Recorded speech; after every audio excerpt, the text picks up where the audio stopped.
హీరోలతో ఇష్యూస్ అయితే మాత్రం వెంటనే హీరోయిన్లను తప్పించడం కామన్. అలాగే కల్కి మూవీలో దీపికా పదుకొనెను తప్పించారు.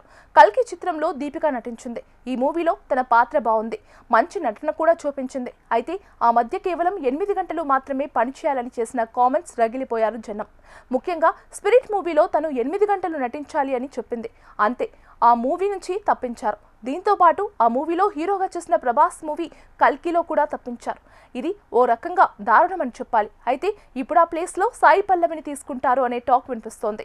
కల్కి 2లో మాత్రం సాయి పల్లవిని తీసుకోబోతున్నారని చెబుతున్నారు. ఈ పాత్రకు చాలా ప్రాధాన్యం ఉంది, అందుకే సాయి పల్లవి చేయడానికి ఒప్పుకుంది అంటున్నారు. మరి తను ఓకే చేస్తుందా లేదా అనేది చూడాలి. హీరోలతో ఇష్యూస్ అయితే మాత్రం వెంటనే హీరోయిన్లను తప్పించడం కామన్. అలాగే కల్కి మూవీలో దీపికా పదుకొనెను తప్పించారు.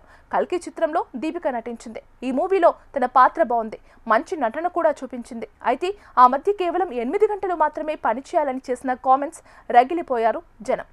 ముఖ్యంగా స్పిరిట్ మూవీలో తను 8 గంటలు నటించాలి అని చెప్పింది. అంతే, ఆ మూవీ నుంచి తప్పించారు. దీంతో పాటు ఆ మూవీలో హీరోగా చేసిన ప్రభాస్ మూవీ కల్కిలో కూడా తప్పించారు. ఇది ఓ రకంగా దారుణమని చెప్పాలి. అయితే ఇప్పుడు ఆ ప్లేస్లో సాయి పల్లవిని తీసుకుంటారు అనే టాక్ వినిపిస్తుంది. ప్రస్తుతం సాయి పల్లవి హిందీలో రామాయణ్ ఫస్ట్ పార్ట్, సెకండ్ పార్ట్లో నటిస్తుంది. దీంతో పాటు అమీర్ ఖాన్ తనయుడు జునైద్ ఖాన్ హీరోగా ఏక్ దిన్ మూవీలో నటిస్తుంది. ఏక్ దిన్ మే 1న విడుదల కాబోతుంది. అయితే ఇతర భాషల్లో పెద్దగా ప్రాధాన్యం లేని మూవీస్కు నో చెబుతోంది. చూడాలి మరి కల్కి 2లో సాయి పల్లవి నటించడం ఎంతవరకు నిజమో.